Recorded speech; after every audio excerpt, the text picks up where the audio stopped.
Every month we invite Frank of Frank Talks, Frank Kermit of franktalks.com to talk to us about things related to dating. He's a dating coach, was in his heyday a seduction coach. We can find out what that's all about later when we talk about players in the Casanova Complex. I think he's a reformed Casanova. We've also been talking about being single and past 50 and negotiating safer sex. 514-790-0991. Hi, Sylvia. Welcome to Passion. Well, thank you very much, Dr. Laurie. It's very nice to talk to you tonight. Nice to talk to you. I'm well over 50. Well, I'm 54. Okay, well, that's not well over. Well, somewhat. I've got to say I was very, very, very sexually active in my younger years, like late teens, 20s, 30s. Mm-hmm. I had a number of bad experiences, and somehow, once I turned 50, when I went through menopause, I lost all interest. Okay. I am not interested at all. However, in my dreams, I've got to tell you, I have dreams, very sexual dreams, and I have actually had orgasms in my dreams, in my sleep. Is that possible, or am I? Sure. It's very possible, and it tells me that there are still sexual interests, desires deep inside of you.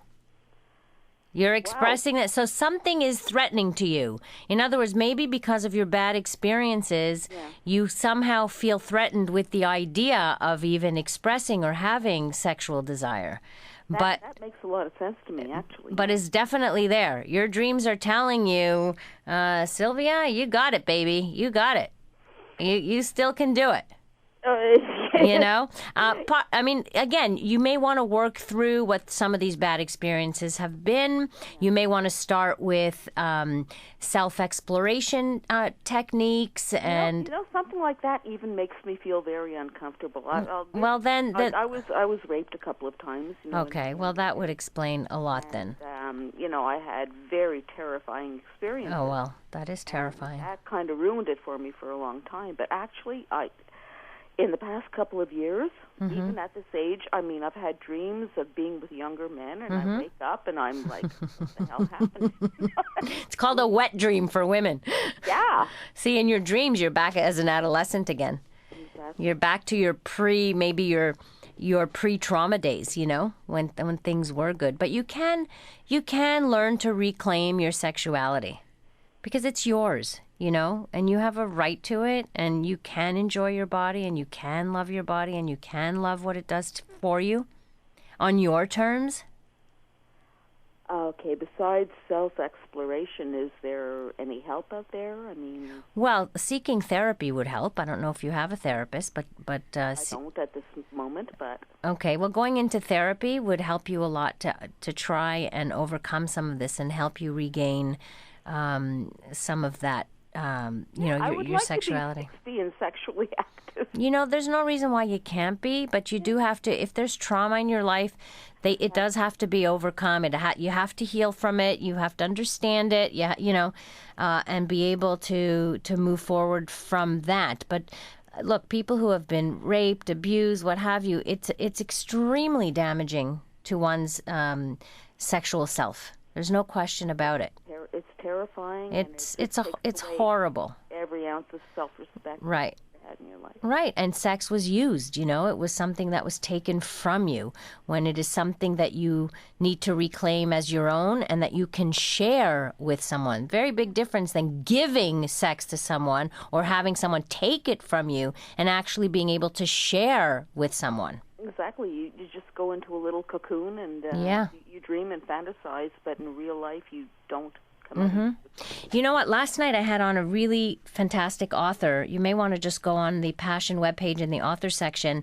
It was called Divine Sexuality, and it's the joy of tantric sex. But she's talking really about the Tantra lifestyle, and it really has a wonderful chapter on self-loving in there and self-healing. Spirituality. Yeah, I heard that. Go check out the book. I think check out her website, check out the book. I think it would be very healing for you, actually. Thank you. All right, Sylvia. Good luck to you. And if you need a referral, email me, and I'll be happy to refer you to somewhere or someone. Thank you so much. My pleasure. Bye-bye now. Bye. 514-790-0991. We're going to talk about, let's talk about players, because this is something you know a lot about this. I just want to know, you have been called, I don't think you call yourself this anymore, but you have been called a seduction coach. How does one even become a seduction coach, and what the hell is that? Okay, well, you start off by being involved in the underground seduction community. And what is that? Like most people, I didn't even know about that until I met one other person who was, in this community. It's a community very underground of men who met one another online. And then in every city, they hold meetings where these men get together to talk about seduction, the seduction of women. They study products that have been released on the topic of seduction.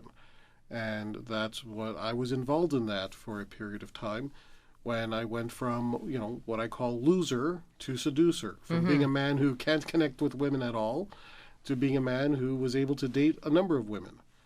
So you got involved in this community and became what? You were coached through, and then you were mentored, and then you mentored? How does it work? Okay, I got into it having studied a few different products on CD and audio cassette and VHS tapes. And then in talking to other guys, figuring out, look, I tried this. Did you try this? Did it work for you? Well, this worked for me. This didn't work for me. Now, through this process, I met a lot of people. And some of them are people who I wish I hadn't met. Okay. People who I invited into my living room to give a talk to a large group of people who now I would rather not associate with. And why? Is it, in fact, a sleazy kind of thing? It can be a very sleazy kind of thing. Let me just give you an example. The people who are teaching and mentoring within the seduction community, a number of them don't have an education in psychology. They don't have real We should tell our listeners you have a master's degree, just so yes, you know. Yes, and I also have a certificate in trauma counseling. Right, okay. So we do have, somebody who's intelligent here and educated. Yeah. One of the people that was brought that I sat in to listen to gave the story of how he once helped a biker get away from the police. And as a reward, the biker brought over a girl to, that he could reward him with. Yeah. Nice. Well, he didn't do anything with her all weekend long. So when the biker came at the end of the weekend to pick her up and said, "So, did you have fun?" He says, "Well, we didn't do anything because she didn't even speak English." And the biker began to beat the woman in front of him. Oy, oy, oy. And then she promptly, when she got beaten up, she promptly started to have sex with the man. And he just, took it. And he was 19 or 20 at the time. Now he was in his 40s, and he was teaching this as an example of, yes, see, guys, this is how women respond to male dominance. Oh, that's horrible. And when you're on the, when I'm sitting in that audience, I'm listening to this, I'm saying, okay, there's something wrong with this. Yeah.